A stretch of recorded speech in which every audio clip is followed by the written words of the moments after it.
Hello everyone, कैसे हो बच्चों। जैसा कि आप सभी को पता है कि अभी बोर्ड एग्ज़ाम में सिर्फ 10 या 12 दिन बाकी है और सभी बच्चे बोल रहे हैं सर उपपद विभक्ति नहीं आ रही है, उपपद विभक्ति संस्कृत ग्रामर करवा दो।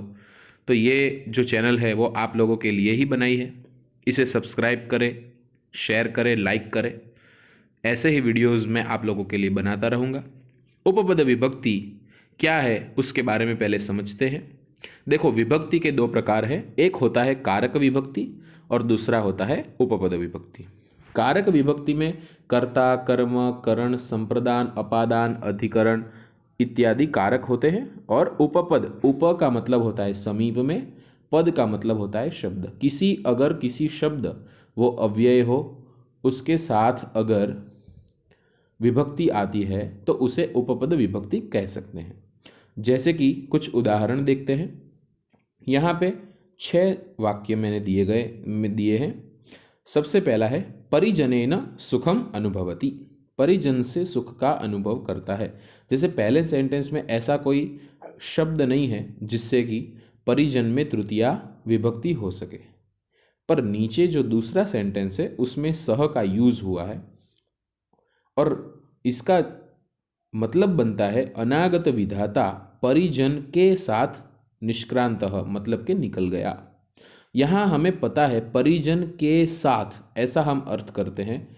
संबंध काके की रारेरी, उसकी षष्ठी विभक्ति का अर्थ निकलता है, पर विभक्ति होती है तृतीया, जो कि सह शब्द के योग में होती है।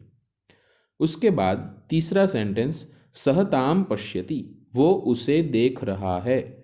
पर चौथा जो सेंटेंस है उसमें निकषा शब्द के योग में, निकषा शब्द के समीप में होने के कारण उसकी द्वितीया विभक्ति होती है, पर मतलब बन जाता है सह ताम निकषा संगत्य सविनयमाह, वो उसके पास जाकर सविनय यानी कि विनय से बोला।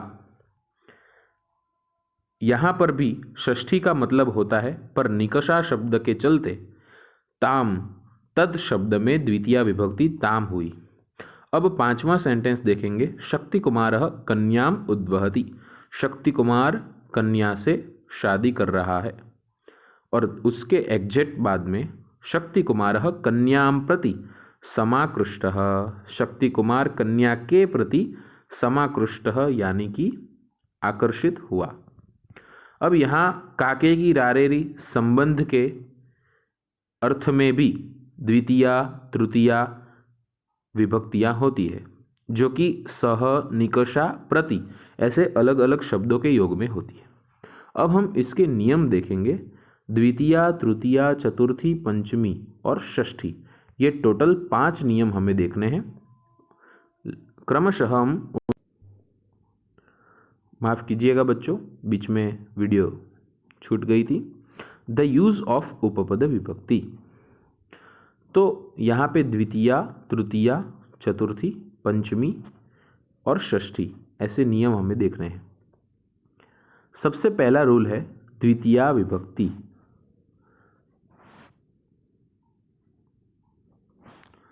द्वितीया विभक्ति देखो, उभयतः,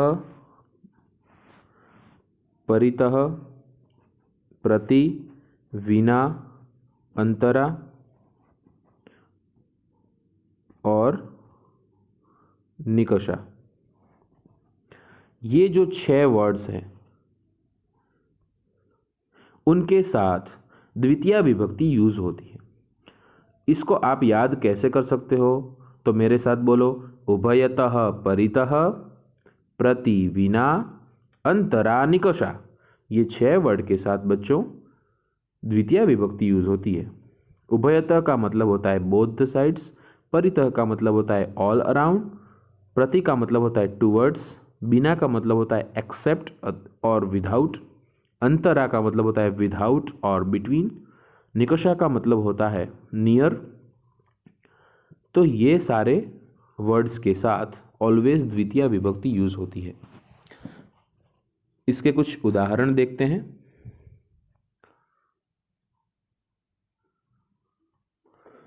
उभयतः, उभयतः मतलब दोनों तरफ, इसका पहला सेंटेंस है मार्गम उभयतः वृक्षाः सन्ति, रास्ते की दोनों तरफ वृक्ष है।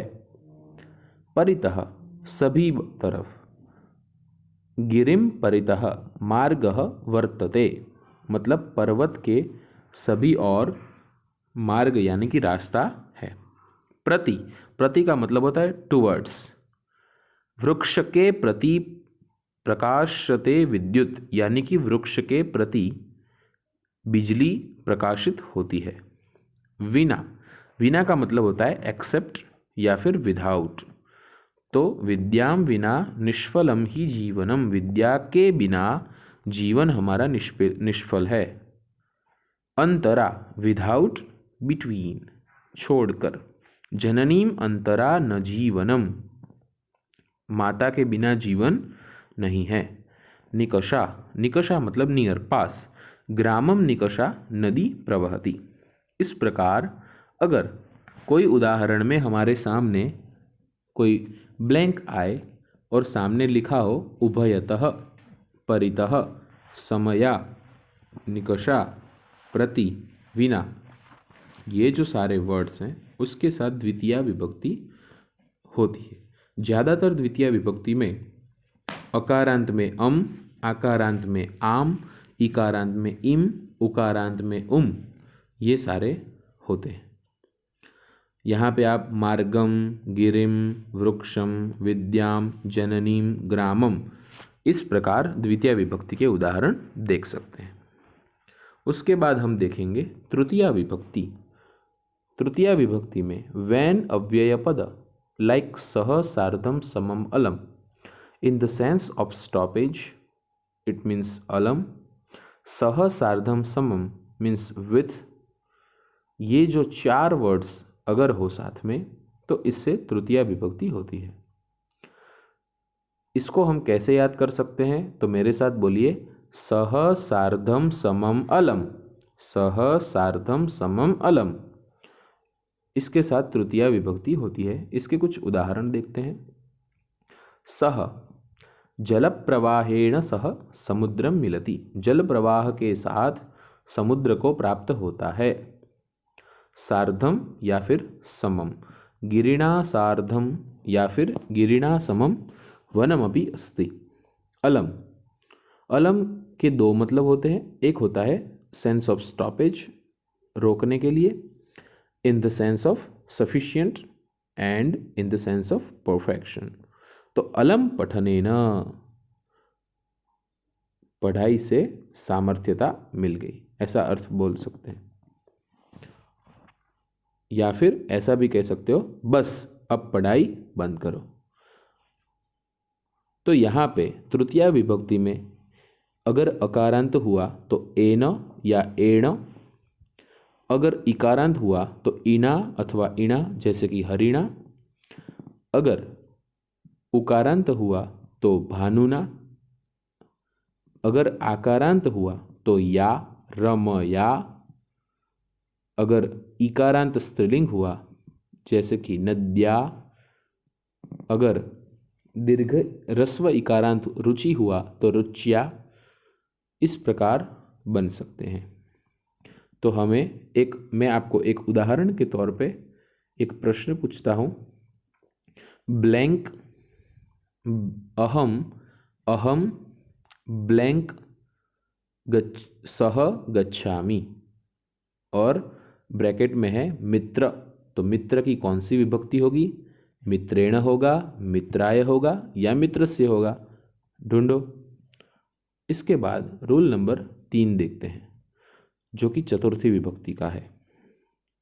नमः, स्वाहा, स्वस्ति, ये 3 शब्द के साथ चतुर्थी विभक्ति यूज होती है।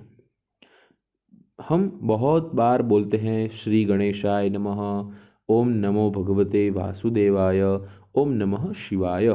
तो इसमें गणेशाय, वासुदेवाय, शिवाय, ये तीनों जगह पे एक ही विभक्ति हुई है जिसको कहते हैं चतुर्थी विभक्ति। अब यहाँ नमः शब्द के साथ, स्वाहा शब्द के साथ और स्वस्ति शब्द के साथ चतुर्थी विभक्ति का उपयोग होता है। इसको हम याद करेंगे। बोलो, नमः स्वाहा स्वस्ति, नमः स्वाहा स्वस्ति। अब जैसे कि रामाय नमः, अग्नये स्वाहा, पुत्राय स्वस्ति। अकारांत अगर शब्द है तो होगा आय, रामाय, निखिलाय, भोजनाय, पुत्राय। आकारांत हुआ तो अक्सर यई, रमायई। स्त्रीलिंग शब्द में जहाँ पर भी चतुर्थी विभक्ति का यूज होगा वहाँ पे यई यई यई, जैसे कि नद्यई, रुच्यई, रमायई। इसके बाद अगर इकारांत हो तो अग्नये, अगर उकारांत पुल्लिंग शब्द हो तो भानवे, ये अथवा वे। इसको हम चतुर्थी विभक्ति बोल सकते हैं। इस प्रकार चतुर्थी विभक्ति का एक मैं आपको क्वेश्चन पूछता हूं। ब्लैंक नमः और शब्द है हरि, ब्लैंक नमः शब्द है हरि, तो इसमें क्या बनेगा? हर ये बनेगा, हरे हे बनेगा या हरिम बनेगा? सोच कर बताओ। रूल नंबर 4 देखते हैं। व्हेन अव्यय पद लाइक रुते, प्रभृति, the fifth case is used. मतलब कि जब भी सेंटेंस में रुते या फिर प्रभृति, ये 2 वर्ड यूज होंगे। पंचमी विभक्ति के नियम में सिर्फ 2 ही वर्ड यूज होते हैं, एक है पंचमी, एक है रुते, एक है प्रभृति। रुते का मतलब होता है विदाउट और प्रभृति का मतलब होता है फ्रॉम टू। पहले है रुते ज्ञानात न सुखम, ज्ञान के बिना सुख नहीं है। और बाल्यात प्रभृति गायति, बचपन से ही गा रही है। तो इसे याद करने के लिए बोलो मेरे साथ, रुते प्रभृति, रुते प्रभृति। एक सेंटेंस में आपको दे रहा हूं। अहम ब्लैंक रुते भोजनम न करोमि, अहम ब्लैंक रुते भोजनम न करोमि। अब ब्लैंक में लिखा है मित्रेण, मित्राय और मित्रात, तो यहाँ क्या आएगा आप सोचकर बताओ। अगर यहाँ पंचमी विभक्ति में अकारांत पुल्लिंग हो तो होगा आत, जैसे कि रामात, ज्ञानात, भोजनात। अगर स्त्रीलिंग हो तो पंचमी षष्ठी एक वचन में याहा याहा, हम याहा याहा याद रखेंगे। हम तृतीया से लेके पंचमी तक अगर हमें याद रखना हो, षष्ठी तक, तो हम कैसे याद रखेंगे? या यई याहा याहा, या यई याहा याहा।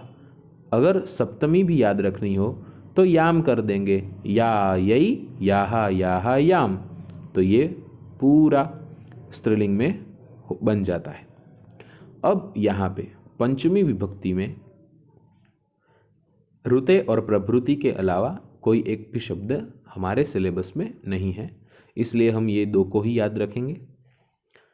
इसके बाद रूल नंबर 5, षष्ठी विभक्ति। जब भी कभी सेंटेंस में कृते अग्रे पुरतः शब्द आए तो षष्ठी विभक्ति का उपयोग होता है। जैसे कि संस्कृतस्य कृते जीवति, देशस्य अग्रे अहम न किमपि, सज्जनस्य पुरतः दुर्जनः न तिष्ठति। संस्कृत के लिए जीता है, देश के आगे मैं कुछ नहीं हूँ, सज्जन के आगे दुर्जन खड़ा नहीं रह सकता। तो अग्रे एंड पुरतः दोनों का मतलब सेम है। कृते का मतलब होता है के लिए। अब यहाँ पे अकारांत पुल्लिंग में षष्ठी विभक्ति में स्य होता है, आकारांत स्त्रीलिंग में याहा होता है, और इकारांत उकारांत स्त्रीलिंग में याहा याहा या वाहा। उकारांत हुआ तो वाहा धेन वाहा, अगर इकारांत हुआ तो नद्याहा रमायाहा आकारांत स्त्रीलिंग में, और नपुंसकलिंग में और पुल्लिंग में स्य होगा। अगर इकारांत है तो हरे है मुने है, अगर उकारांत है तो भानोः, एहे ओहो याद रखना है षष्ठी विभक्ति में। अब यहाँ मिस्टेक कहाँ होती है? तो बच्चों षष्ठी विभक्ति में पूरतः और द्वितीया विभक्ति में परितः। तो परितः जब हो तो हम द्वितीया करेंगे और पूरतः हो तो हम षष्ठी करेंगे। उसके साथ यहाँ पे है कृते, यहाँ पे है कृते और यहाँ पे है ऋते। तो अगर ऋते आया तो हम करेंगे पंचमी विभक्ति और कृते आया तो हम करेंगे षष्ठी विभक्ति। ये दो जगह पर हम मिस्टेक नहीं करेंगे। और अगर विभक्ति अच्छे से आ रही हो तो हम उपपद विभक्ति में हम मिस्टेक नहीं करेंगे। तो इससे पहले हमें उपपद विभक्ति को सीखने के पहले हमें विभक्ति जाननी चाहिए। उसका मैं अलग से वीडियो बनाऊंगा। आज के लिए बस इतना ही। बहुत सारा धन्यवाद। Thank you so much.